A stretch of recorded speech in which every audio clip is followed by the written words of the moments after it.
N'hésitez pas à liker la vidéo si elle vous plaît et si vous êtes nouveau sur la chaîne, n'oubliez pas de vous abonner et d'activer la notification pour ne rater aucune de nos prochaines vidéos.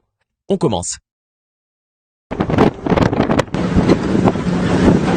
Au lendemain de la remise et reprise administrative entre, d'une part, le lieutenant-général Marcel Bangoumachita, commandant des opérations Nord Kivu sortant et commandant de la 3e zone opérationnelle, et le gouverneur du Nord Kivu, le lieutenant-général Constant Dimakongba, nouveau commandant des opérations militaires au Nord Kivu, c'est au tour de la reprise de position militaire ce 18 mars 2023 par le lieutenant-général Constant Dimakongba. Deniragongo à Massissi, le lieutenant-général Constant Dimakongba s'est rendu à Kibumba, à Roussayo, à Kimoka, puis à Mobambiro. Question de palper du doigt les fronts physiques qui ont été inspectés par la chaîne de commandement. Venons de passer des fusillés à la remise et reprise administrative. Nous passons aujourd'hui la remise et reprise du terrain. Raison pour laquelle vous me voyez avec le commandant 3e zone de défense qui a cédé la conduite des opérations au gouverneur militaire qui devient aussi en sa charge de la conduite des opérations. Vous me demandez la situation aujourd'hui sur le terrain. La situation dans l'ensemble est relativement calme. Le gouverneur du Nord Kivu a par l'occasion constaté une nouvelle violation de cessez-le-feu par la coalition M23 à Kabaya, où les forces loyalistes ne se laissent pas du tout faire. Dans leur mission régalienne, les forces armées de la République démocratique du Congo défendent la patrie contre l'invasion rwandaise. Bonjour Binono sur Balandi, la chaîne Oyo Congo London TV. Nous sommes à présent dans ce numéro de l'émission Actualité. L'actualité est une émission Oyo. Tout ça la kabongo vraiment la chaîne Abiso Congo London TV. Oyo ebele yabatu balinga kamini kolanda yango pote bayeba comment évolution yambo kanabiso ezotambola yango mukolo ya lelo vraiment na sepeli ko yamba lisusu na plateau Oyo.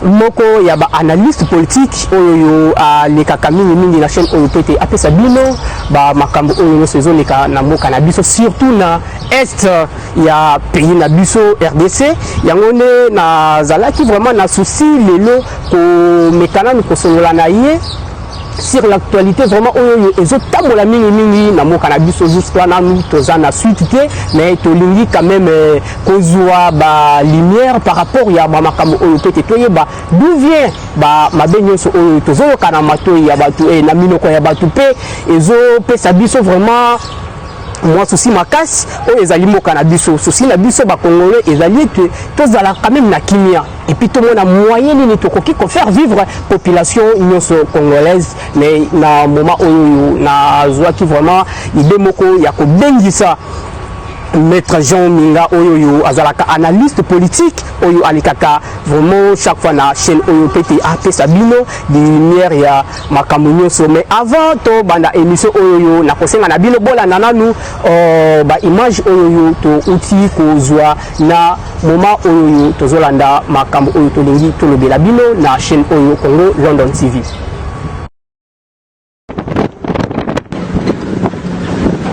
Au lendemain de la remise et reprise administrative entre, d'une part, le lieutenant-général Marcel Bangoumachita, commandant des opérations Nord Kivu sortant et commandant de la 3e zone opérationnelle, et le gouverneur du Nord Kivu, le lieutenant-général Constant Dimakongba, nouveau commandant des opérations militaires au Nord Kivu, c'est au tour de la reprise de position militaire ce 18 mars 2023 par le lieutenant-général Constant Dimakongba.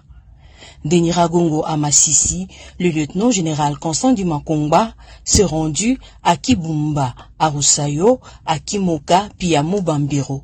Question de palper du doigt les fronts physiques qui ont été inspectés par la chaîne de commandement. Venons de passer des fusillés à la remise et reprise administrative. Nous passons aujourd'hui la remise et reprise du terrain. Raison pour laquelle vous me voyez avec le commandant 3e zone de défense qui a cédé la conduite des opérations au gouverneur militaire qui devient aussi en sa charge de la conduite des opérations. Vous me demandez la situation aujourd'hui sur le terrain. La situation dans l'ensemble est relativement calme. Le gouverneur du Nord Kivu a par l'occasion constaté une nouvelle violation de cessez-le-feu par la coalition M23 à Kabaya, où les forces loyalistes ne se laissent pas du tout faire. Dans leur mission régalienne, les forces armées de la République démocratique du Congo défendent la patrie contre l'invasion rwandaise. Très chers internautes, vraiment, na sepeli mingi ko yambela bino lisusu analyste politique maître Jaminga oyo tozwaka mingi na chaîne na biso pete apesa biso lumière na makambo nyonso ya politique yango nde na ko yamaye na chaîne na biso Congo London TV na moment oyo. Bonjour maître Jean. Oui, bonjour Georges. Sentez-vous bien? Oui, santé Kimia, c'est avec plaisir pour moi de partager les plateaux avec vous.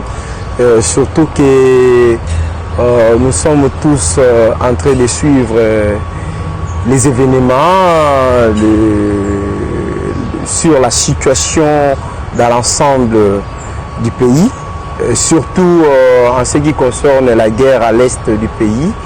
De la République démocratique du Congo. Nous sommes tous Congolais, nous sommes tous obligés de pouvoir émettre nos avis pour que nous puissions aussi aider les pays à pouvoir aller de l'avant. Merci beaucoup maître Jean, il est là, analyste politique oyo tokozala nae vraiment na plateau na biso Congo London TV oyo akolobela vraiment actualité politique mobimba selon ndenge ezotambola yango ne vraiment sujet ezotomé déjà na plateau na biso Congo London TV pete a mona moyen ya ko décortiquer ngo pe biso tozala na maye le pe koyoka oyo so azo pesa biso yango ne na kopesa d'abord merci mingi na réalisateur oyo yo asimi caméra pete bino bozala na facilité ya komona biso bisika bozali azali Dani Timanga oyo nazo pesa vraiment merci pe bambote mingi bisika zali na kobosa na te vraiment mama Viki Mujinga mutu asali pour que bino mon abisso bisika bozali oyo azali coordonnatrice ya chaîne d'Abisso Congo London TV la PC. Merci à la présentation, c'est votre humble serviteur Moulomba Moses. Oui, nazawana petena mekana nous ko s'échanger na analyste na biso politique oyo tozali na na chaîne na biso Congo London TV. Sans plus tarder mettre na komekana nous ko zalano plus bref peut-être mekana nous ko s'échanger sur ce sujet oyo ezo sala vraiment mabena mato ya batupé et ko sala bien parce que eza na ba vérité mususu oyo to yeba kite melelo tozo découvrir ango suite ya ba makamonyo tozo yoka na est de la République démocratique du Congo yango sujet eza vraiment clair oyo na komekana nous lelo opesa biso quand même ba makamonyo ba vérité nyonso parce que yango nde peuple congolais azana un souci peut-être a mekana nous kozwa idée oyo ekoki ko faire développer mboka na biso yango sujet ezali mususu te c'est juste pour savoir comment est l'arrestation de l'honorable monsieur député l'honorable député national Edouard Mwagashushu qui fait la une de journée. Oui, Georges, bon, je pense que en étant congolais et puis je suis là basé pour essayer de suivre de près la situation qui se passe au niveau de l'Est de la RDC. Bien, nous savons tous que ça fait beaucoup d'années la RDC est en train de subir, de souffrir. Nos compatriotes de l'Est, bandi konabiso bazana Est, bazo nyokwama. En tant que Congolais, tozo mitu na biso nyoso ba question ya koyeba. Problème oyo biso nyoso tout to yebi ya guerre ya Est. Pourquoi guerre wana esilaka te? Si biso toza a na capitale Mekasi bande kona biso baza pembeni kuna o bazo ko vivre manduki ba guerre o nyonso tout ezo sala mawana bazo nyoko mana lolenge moko ya kosakana te. Biso toza ba Congolais tokoki jamais kolinga kotika bandeko na biso wana ba demeurer dans cette situation aussi longtemps possible. Et pourquoi? Ndenge biso moko toyebi mokonzi ya mboka na biso Félix Antoine Tshisekedi Tshilombo, mwana ya mboka azali kobunda, azali ko essayer ya koluka na lolenge nyonso acha kimia na este wana. Pendant que toyebi ke makambo etali ya guerre wana eza na makambo ebele eza na kati wana ezingami. Il y a des révélations cachées. Pour kokoma na niveau ya koyeba ba information oyo etali makambo ya ba M23 to ya ba groupe to ba mouvement insurrectionnel oyo ezali koboma bandeko na biso na este esengeli na biso tozala na suivi moko de près. Parfois tokomi tunaka ba question tolobi que non soki bitumba wana ezali c'est parce que mindele nde bazonyokola biso. Est-ce que yango nde eza ya solo toyebi te? Peut-être biso na biso soki tofandi tokoki kodécouvrir bamakambo mosusu peut-être kaka na kati ya ndako moko na kati na biso bakongolais eza na bato oyo baza à la base ya basituation eza koleka. Toyebi na ba séance plénière oyo elekaki le président ya Assemblée nationale Mbosso asalaka déclaration na Assemblée nationale pour koyebisa na ba député na sengi na bino ba député ba éli ya peuple botika kozala sima ya M23 a dénoncé que c'était une dénonciation. Cela veut dire que d'autre part il y a une connivence ya ba Congolais bango moko o baza sima ya M23 o baza na sima ya M23 wana. Pendant que le chef de l'État azosala na lolenge nyonso luka kimia mais za na ba Congolais mususu o bazali ko bundisa kaka mboka bazosala de toutes les façons kimia ekota te na este wana. Yo yebisanga soki tozi État congolais comme étant, bon, parce que je voulais l'évoquer lorsque nous sommes en train de discuter sur des sujets spirituels, religieux. Lorsqu'on évoque, ou soit lorsqu'on nous explique ou on nous pose des questions en ce qui concerne c'est quoi une église. Nous avons tous l'habitude à pouvoir répondre que l'église c'est le corps du Christ. Le corps du Christ. Donc, biso nyonso toza ba composante ya corps wana ya Christ. Sikoyo na ka ya RDC. Ozui RDC. Biso toza lokola mutu. Prenez que biso toza na Kinshasa toza Misapi. Bao baza kote baza Libumu, bao kote baza na province sous baza Makolo, bao baza kote baza Manzaka. Yo yebisanga. Soki tozaki lokola nzoto ya mutu. Hein? Prenons que biso ba oto na Kinshasa toza mutu. Loboko na yo ezoki pota.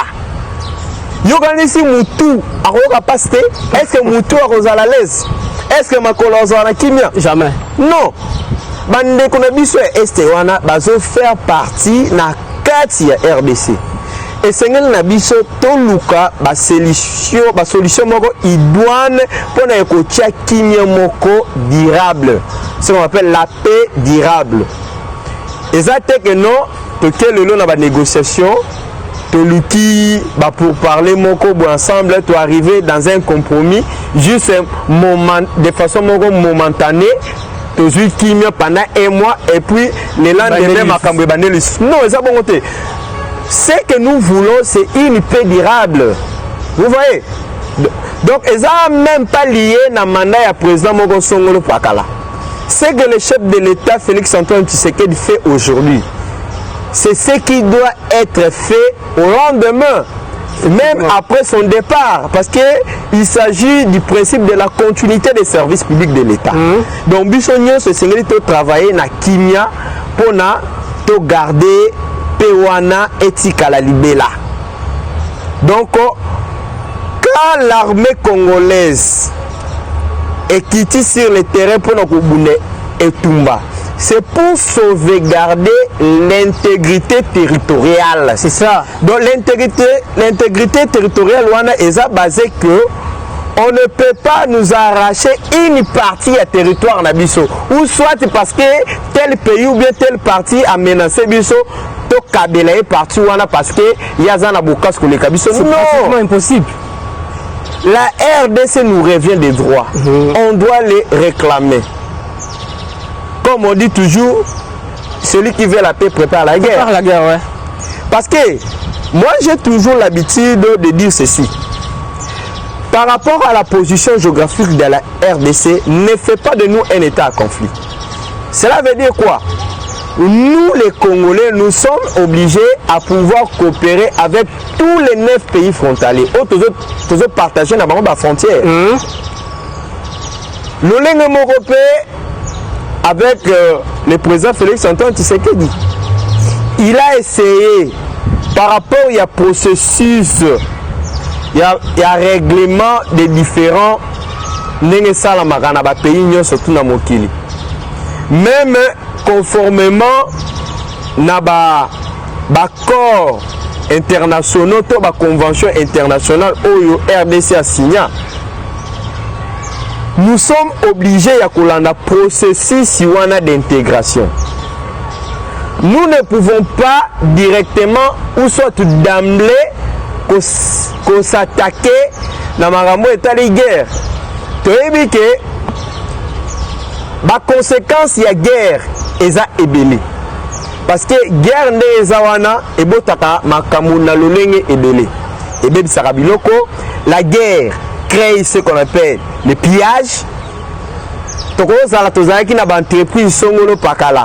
Mais après guerre, au moins que l'entreprise est baby.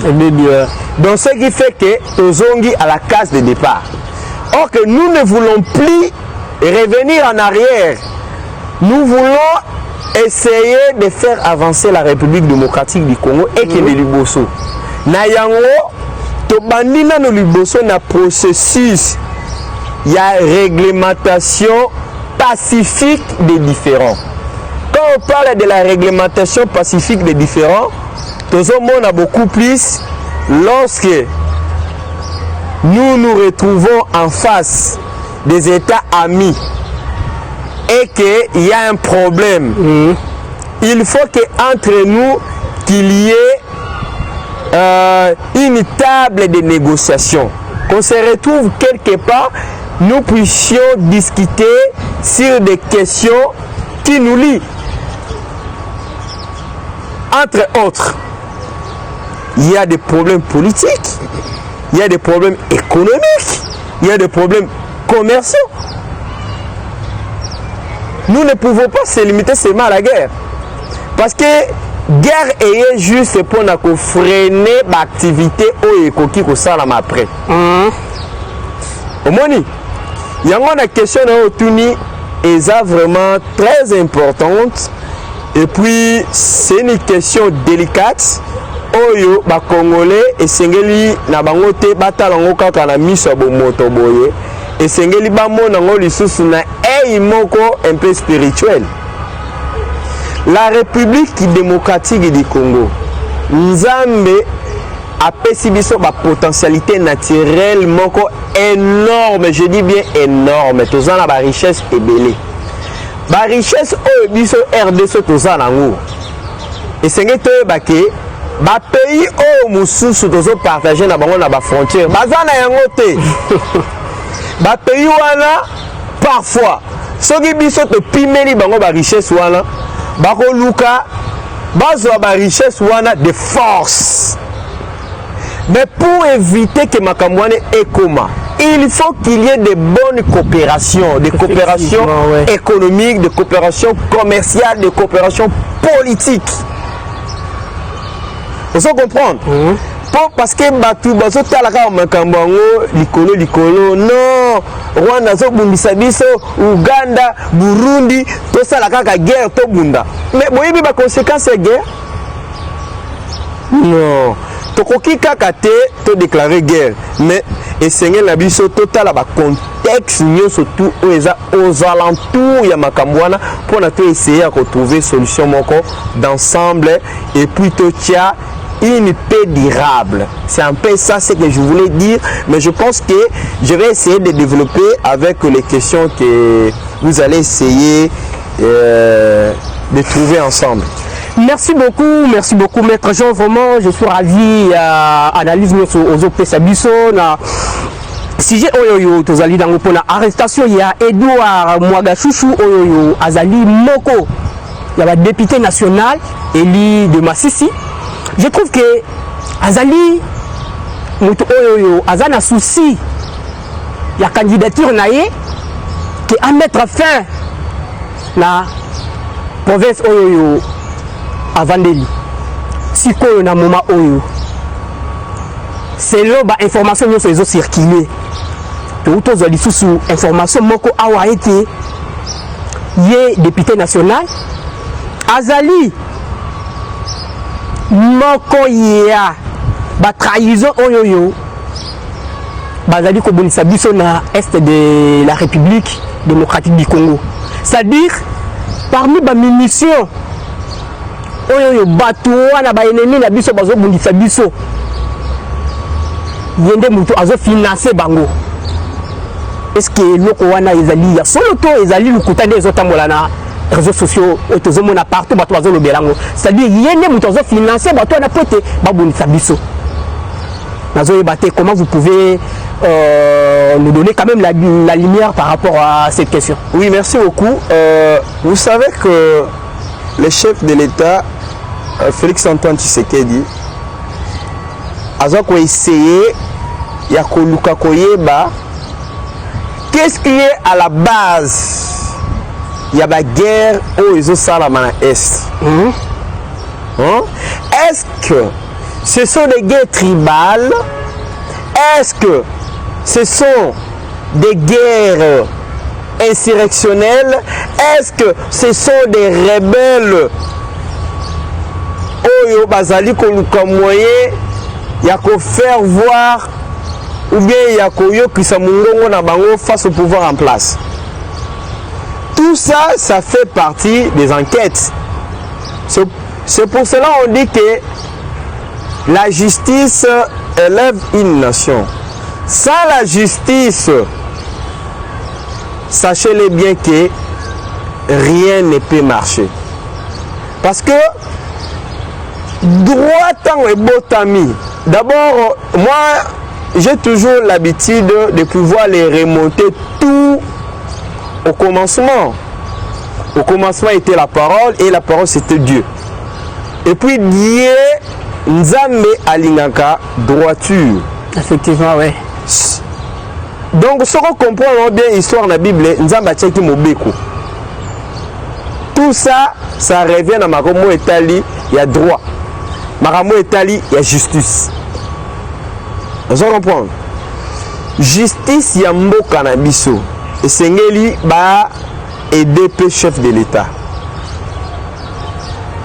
Vous savez qu'il y a ce qu'on appelle la notion de séparation des pouvoirs. Il y a Montesquieu. Montesquieu a bien séparé les trois pouvoirs. En commençant par le pouvoir législatif, il y a le pouvoir exécutif et le pouvoir judiciaire. Sur les trois pouvoirs, vous allez remarquer qu'il y a l'équilibre entre eux. Le pouvoir législatif est en train d'élaborer des lois pour réglementer une nation. Vous allez trouver le pouvoir exécutif pour exécuter des normes telles qu'établies par la loi, donc le pouvoir législatif. Et puis vous allez trouver le pouvoir judiciaire pour éviter qu'il y ait des abus de pouvoir. Parce qu'on ne peut pas laisser un individu travailler dans l'anarchie. Parce que ça va créer le déséquilibre sociétal. Donc, à ce moment, comme le chef de l'État, Asako Bunda, Ponacha Kinya, Aluka a découvert qui sont à la base de Magambo Oezo Salamana Est. Et c'est une justice a accompagné le chef de l'État. Il y a qu'à découvrir qui sont à la base ya ba makamunyo sotuana avant de te faire appel na Cour pénale internationale. Mais comme il s'agit de crimes aux salama na territoire congolais, et c'est que justice na biso a salamusa na e. Le rôle du parquet est ya koluka ba infraction et puis ya ko établir ya koyeba si réellement mutu oyoyo et sengeli na e azala poursuivi ou pas.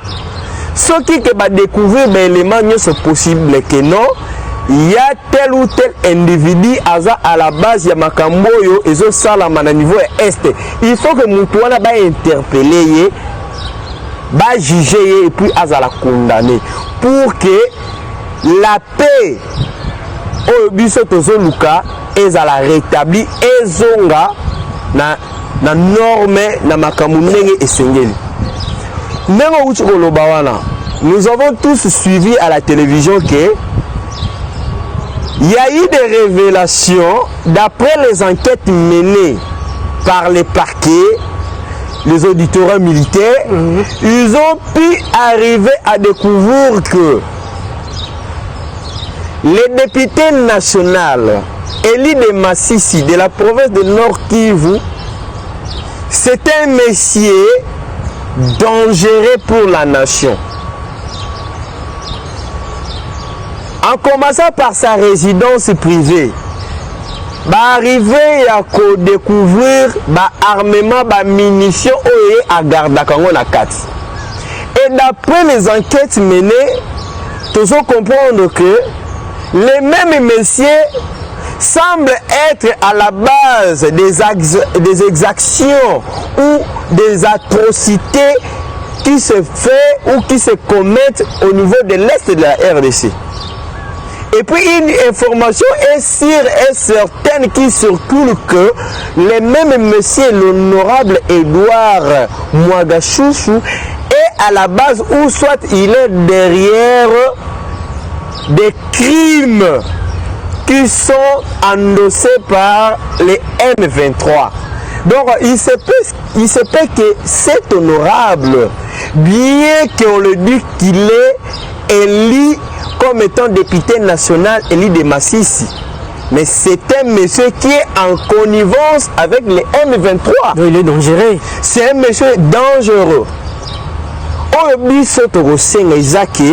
Justice et salamosala nango.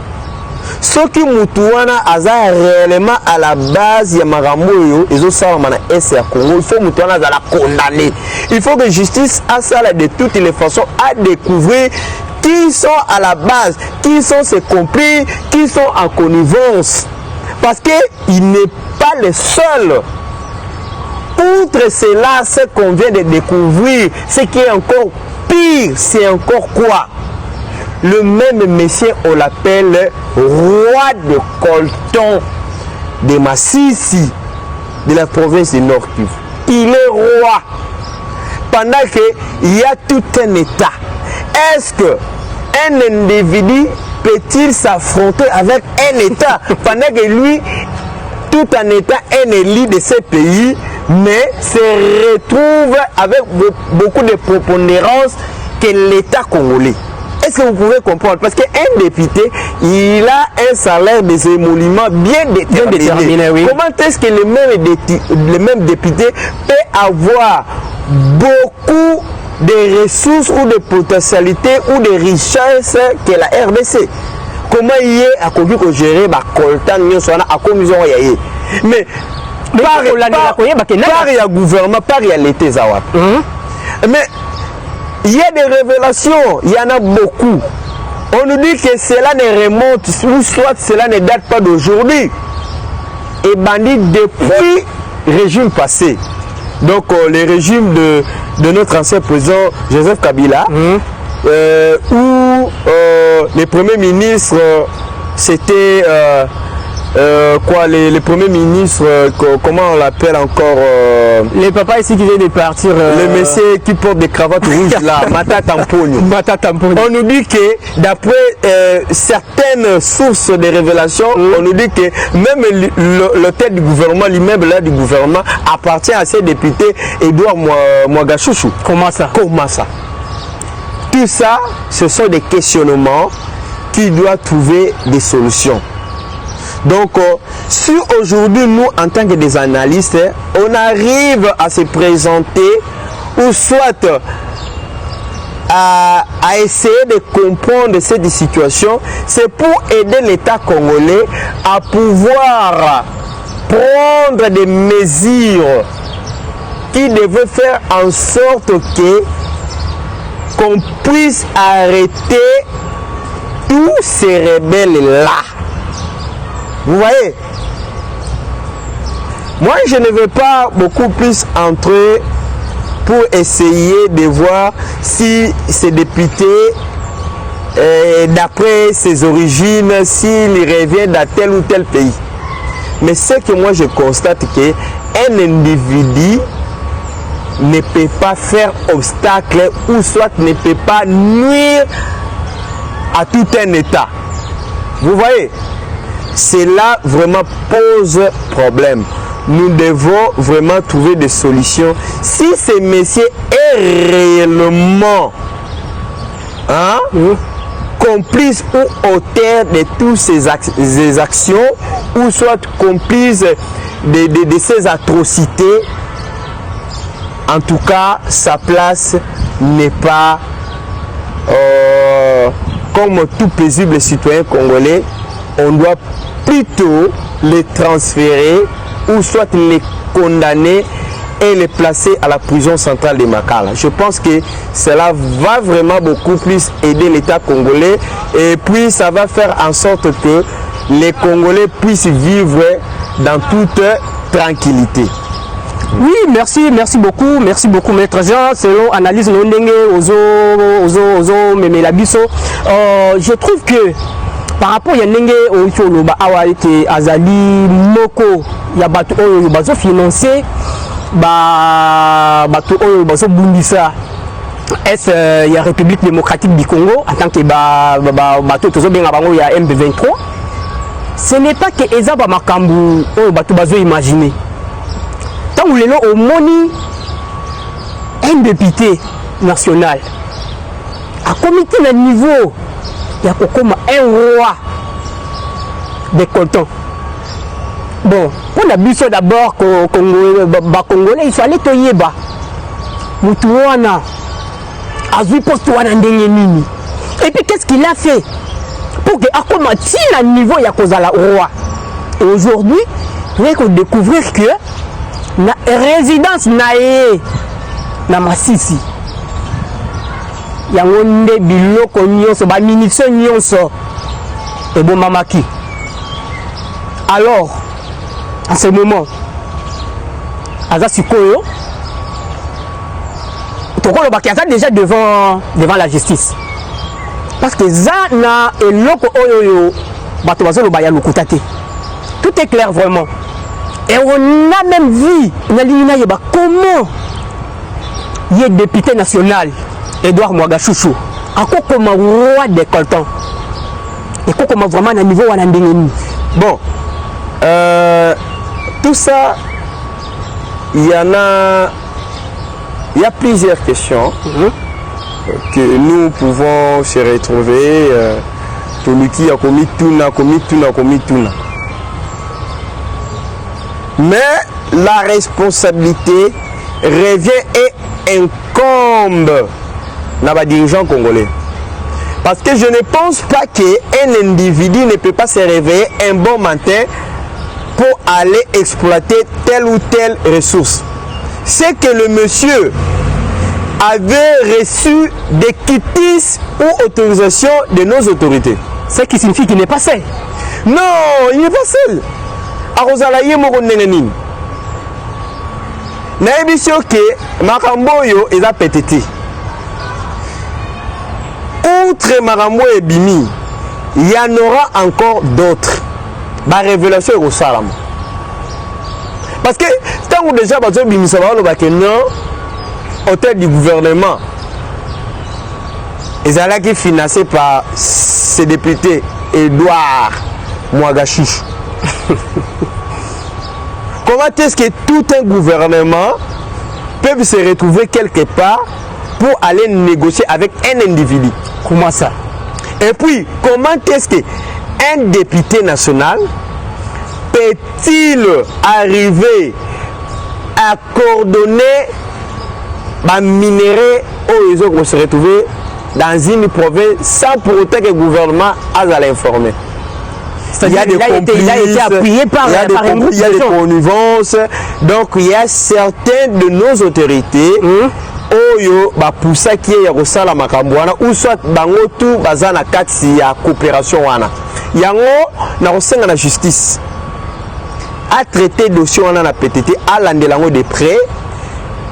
Je vous dis que dossier wana tito comme à la fin de l'année bokoye baké bato ebele oyo bazingi biso parfois oyo balobaka même ke balingi Congo Congo. C'est pour cela même sur le chef il y a inculpation. Vous allez découvrir qu'il y a la trahison. Le monsieur a trahi. Comment un député national peut-il se retrouver quelque part en train de soutenir un groupe insurrectionnel?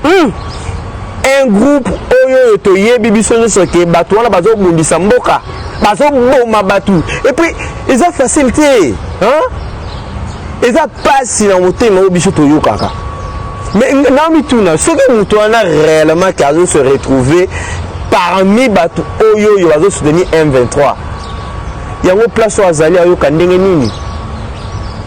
Non, on a eu 20 personnes, 30, 50, dans les pambas parce que Yozawana ont exploité les minéraux pour s'enrichir. Mais non, c'est grave.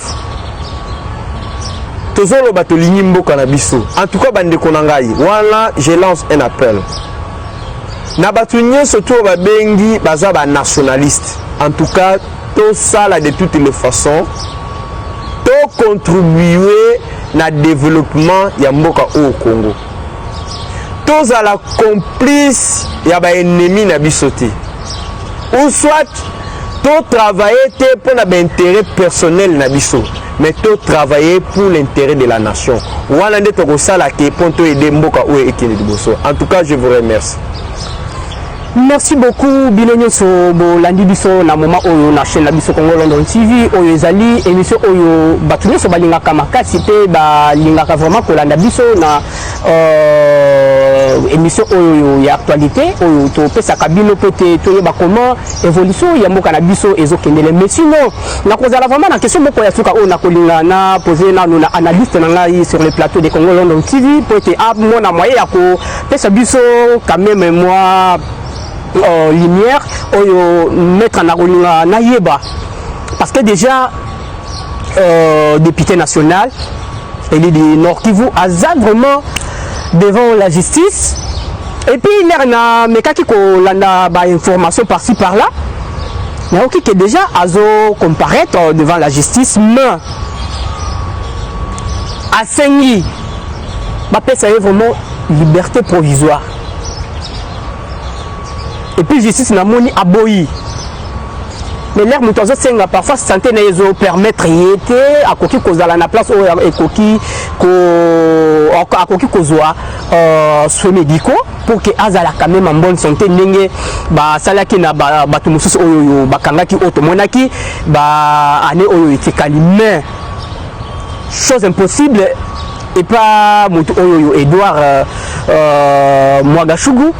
Mwagashushu plutôt baboyi na nini na yeba et refi wana ezadi à quoi parce que ba trouver ba munition na ndako na ye ou bien pour hasard roi du coton na RDC o koki komeka ko yebisa biso pour nini bazo boya ko pesa liberté provisoire wana. Bon la Nakotikala, en tant que légaliste, vous savez que tout le monde accusé ou arrêté bénéficie de ce qu'on appelle la présomption d'innocence. Vous comprenez? Je pense que la police, tout comme les parquets, il y a recherche d'infraction. si que le parquet arrive à découvrir des éléments qui assoient la culpabilité d'une telle ou telle personne, il peut toutefois les mettre en détention. Mais il y a des droits tels qu'ils sont reconnus dans la loi et mboka na biso eza que tout le monde accusé bénéficie de la présomption d'innocence. Donc, pour déclarer que telle ou telle personne est coupable, il faut qu'il y ait un jugement. Il faut que Moutouana Bassambisaye et puis Bakateliye que le tribunal est condamné que Azali, auteur, il y a telle ou telle infraction. Mais le monsieur, son dossier est encore en cours. Il peut toutefois qu'au sein de la tribunal accorder liberté provisoire. Et cette liberté est appréciée par rapport à juge. Parce que pour nous bénéficier même de la liberté provisoire, il faut que tous les éléments soient réunis. Mais ceux qui ont Moutouana ont manifesté 10 moko que tu peux arriver à un moment que au Kima ou soit au se soustraire la justice. Justice a coquille quoi apprécier à lui que non tel monsieur est dangereux, on ne peut pas y accoper sa liberté gratuitement. Il faut que les messieurs soient détenus quelque part jusqu'à ce que tu menes banquette na biso tina suka. Donc les juges, ce sont des dieux sur la terre. Ils ont apprécié que non, les messieurs ne peuvent pas bénéficier de la liberté en ce moment d'enquête parce que l'enquête est en cours. Les éléments où ils vont découvrir, où ils ont la charge, ça pèse beaucoup. C'est qui fait que les messieurs, si on essayait de les placer sous surveillance, ils vont comprendre, sous résidence surveillée ou soit l'accorder la liberté provisoire. Et comme ça, que le monsieur, s'il a des relations, ils peuvent se soustraire à la justice, à Kimi, et puis, à reperdre.